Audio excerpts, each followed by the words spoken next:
Introducing the all-new BYD Sea Lion 7, the luxury electric SUV that's changing the game. Book your free test drive today at the BYD showroom in Sheffield. Dr. Steelhammer, Vladimir Klitschko, and Dr. Iron Fist, Vitaly Klitschko, Shannon the Cannon Briggs, and Butterbean, Cruiserweight King Jai Opetaia. Boxing King Media powered by BYD. We're out here in sunny Dubai with the world's only 7-star hotel and 6 foot plus Hamzah Sheeraz right next to you. How you doing, Hamzah? Alhamdulillah, I'm good. How are you, bro? Good. You actually made that up on the spot. I just thought it sounded good. Yeah, good intro that, innit? 7-star hotel and Hamzah Sheeraz right beside it. How are you, man? It's been a long time. I feel like you kind of just vanished, disappeared, but tell me, what have you been doing since your last fight before we talk about the fight? What have I been doing? I've been thinking about a lot of things. And just getting back on track, really. Getting back on track. Where I was unknown territory after a fight. So yeah, just kind of getting out of that hole, getting back to normality, and getting back on my feet. We'll kind of jump straight into the fight. So a lot of expectation. I think one of the questions I asked you, I think in the fight week, and we spoke about it the other day, was, you're ready for the stardom that's going to come with you winning. We'll talk about the aftermath, but just tell me, fights going along, in the early moments, how did you think the fight was playing out? Was it easier, harder than you thought it was going to be? No, it was playing out exactly how I kind of panned it out in my head for the first 4 rounds. Then 5th round, hand went, and then it was kind of like downhill from there up until round, I forgot whatever it was, 9, 10, and I kind of picked it back up again. But yeah, massive learning experience, massive learning experience. Obviously at the time, after the fight, I didn't look at it like that. At all. Like I said, I was pissed, I was down, I was out. But yeah, man, it's a blessing in disguise, I think. We'll talk about your hand briefly, because a lot of conspiracy theorists are all saying, has his hand really gone? I saw it after the fight. It was like a bloody balloon. Yeah. So just tell me, what was it? Was any breaks, ligament damage? What happened? It was a break. There was one break, and then there was a few kind of bone chips or whatever. I don't know what it was. But yeah, man, it was painful. But yeah, I suppose it's part of boxing, isn't it? It's part of boxing. The main thing was, I'm on the mend now. I go to a clinic out here in Dubai, Brain Dubai, who have been a massive help after the fight. They've helped me heal in 50% of the time that it normally takes. Do you know what I mean? And yeah, man, alhamdulillah, I'm on the mend. Good stuff. It's good to hear that. In that moment, because a lot of people were suggesting, saying, well, even if you bust your hand, why didn't you do more, etc. But you tell us, because you're the fighter in the ring, you're the one feeling the pain. Yeah. What was you experiencing? Like, was it stopping you from letting your hands go, or what did you think in the fight? Yeah, no, it does for a while, and that's why it stopped me for about 5 or 6 rounds, the rounds in which I was losing. And then you kind of find your groove again a bit. And you kind of find the way to kind of maneuver and get back to it again, but then by then it's too late. Do you know what I mean? It's too late. Hence why I say it's a massive learning experience, because looking back on it now, that's the kind of theory I'm taking from it. And then in them last few rounds, you saw His Excellency Turki Al-Sheikh. He was really passionate. He's there ringside shouting. I think there's even a shot where you're looking over the ropes, looking at him. I don't know if you could hear what he was saying. Could you hear what he was saying? No, you can't really, because you're in your zone, but you could see that he was saying, come on, pick it up. But yeah, man, everyone was going crazy on this, that, the other with His Excellency. But the first thing you need to understand is that was his card. It was his card in his head, the scorecards. Do you know what I mean? In which I was down, and hence why he come round and said, listen, pick it up and whatnot. And Frank was with him as well, and Frank was doing the same thing. And I'm their boy at the end of the day. I'm a Frank One's boy. I'm Turkey's Riyadh season ambassador, so of course he's gonna want me to win. Of course he's gonna want me to win. And people always love to kind of play on the controversial side of things, but listen, look what he's done for boxing, man. Look what he's done for boxing. You know what I mean? So it's his opinion, his view. He backs me and I back him. It's as simple as that. Did you feel any pressure or anything in that moment when he was there? Not really. I wouldn't say there's pressure. There was, I kind of understood when I was in the corner, like, yo, this it's a very, very, very tight fight, and I've lost the last 4 rounds or whatever it was. But yeah, no pressure. Moment of kind of desperation, yeah. But no, not pressure, because I don't think you have enough time to kind of process it when you're in that kind of intensity.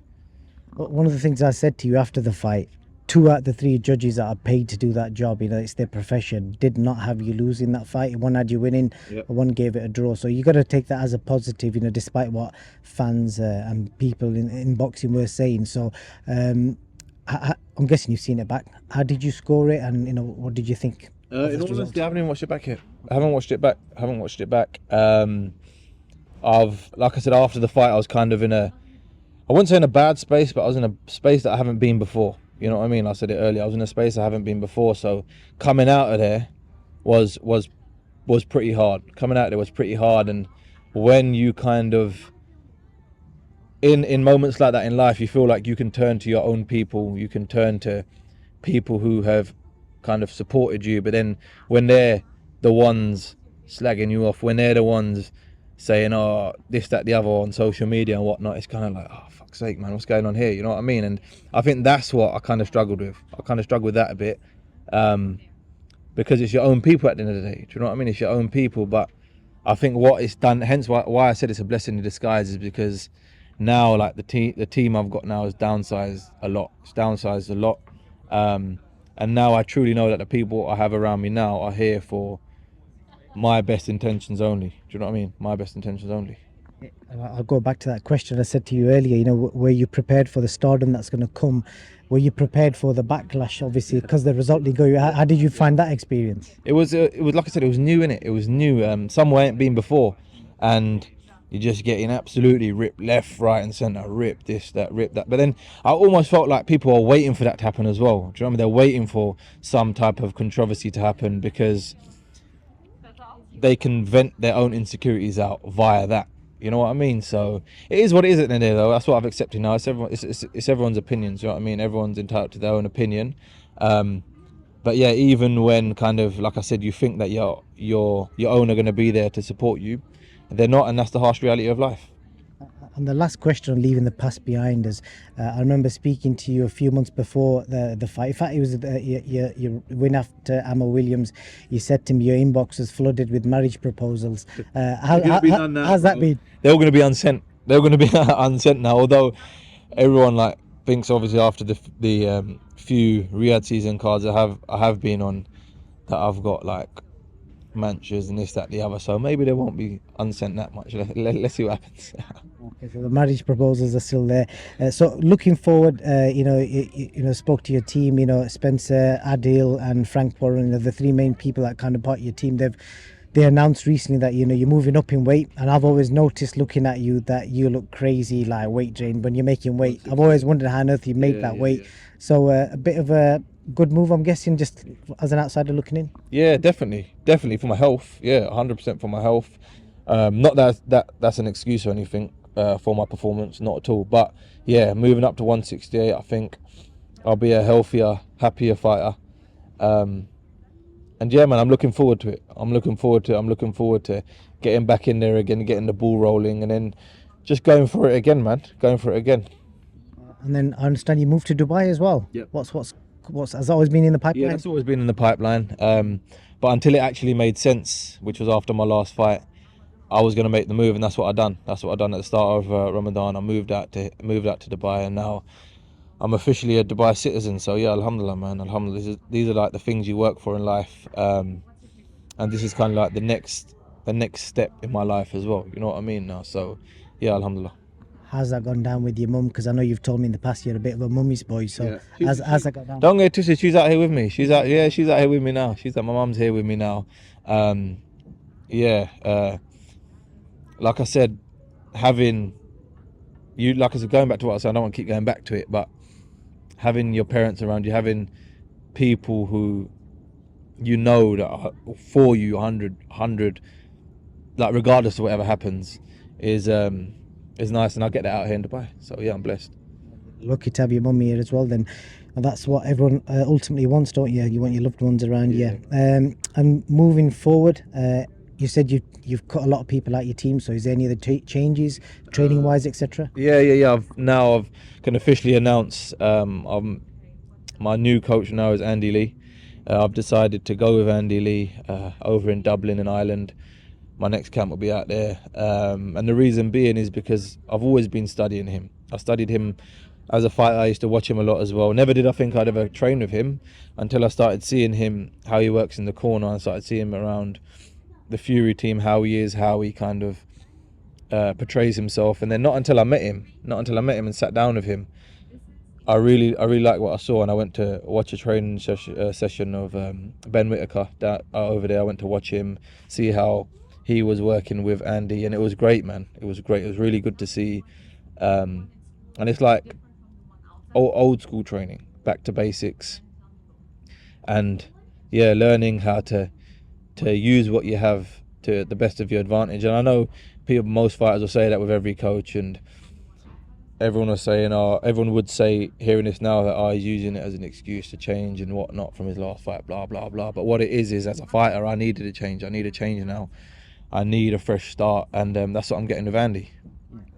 You kind of asked the next question for me, because a lot of people hearing that will straight away say, when the result doesn't go your way, you're switching trainers. But you're not the first fighter to do that. There's a lot of big high profile names: Tyson Fury, AJ, Amir Khan, loads of fighters have changed trainers. That's the thing that happens though. When you keep winning, not much change happens, and when you're getting away with these first round knockouts, second round knockouts, and whatnot, you don't really see what there is and truly there to work on. Do you know what I mean? So when you realize changes like them can't be made, I think respectfully it's time to move on.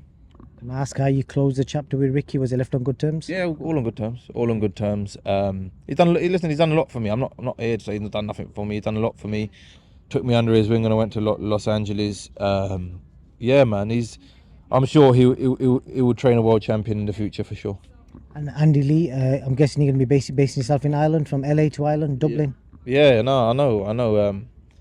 Quite the dramatic move, huh? Quite the dramatic move. But where I went to see it, went to see the setup. Nice time. It's perfect, man. For what I need. I don't know anyone there. For what I need and for what it's worth, is what I need in terms of the change in my career at this time. Good stuff. It should be interesting to see how that change happens. And just wrapping up, Hamzah, I think Eddie Hearn recently did an interview and he was talking about fights, and I think his name dropped you, and he wants to do a 5v5, and he's mentioned you versus Edgar Berlanga. Obviously you've changed trainers, so would you jump straight into something like that, or would you want like fights to work with Andy first? I'll jump straight into it. Why not? You know what I mean? Why not? I don't want to go into 168 and kind of build up again. You know what I mean? Let's go straight into it, straight into the deep end. Yeah, man, let's get it on.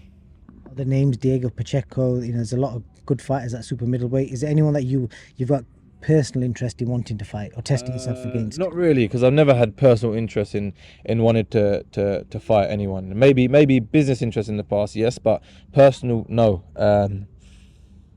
But any name at 168, Listen, I'm going up in weight. Got absolutely nothing to lose, everything to gain, and I'm kind of.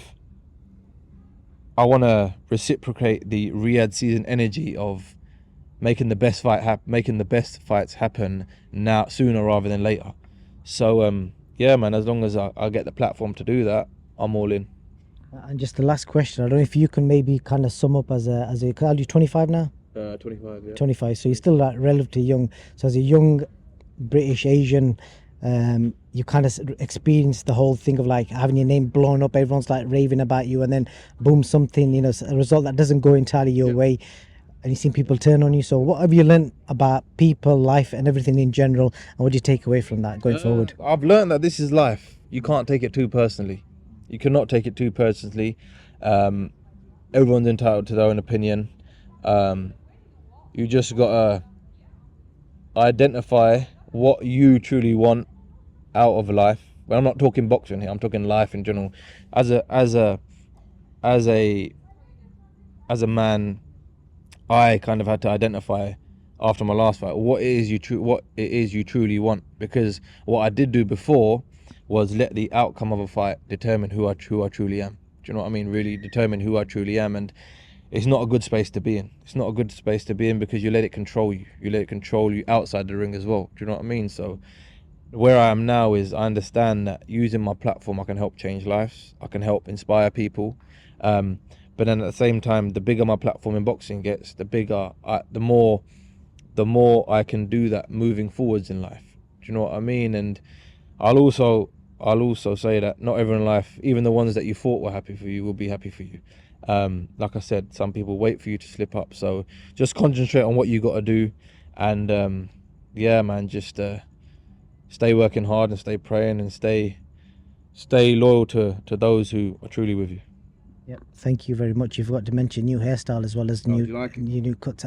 It'd be too diddy if I said if I liked it. No, I'm always switching it up. Yeah, man, I thought I'd just grow it out a bit. Maybe grow it to the shoulders this time. Let's see what happens. You know what I mean, ponytail and whatnot. I don't know, man. Keep everyone on the toes. Everyone likes to put their two pence in anyway. So listen, I'll give them more reason to do that by changing up my hairstyles, and they can tell me what they think of it. Okay, we'll see what they say. Hamzah, Sheeraz, thank you for your time, and look, wish you all the best with Andy Lee and your future plans. No, thank you very much, bro. Thank you. Yeah, bye.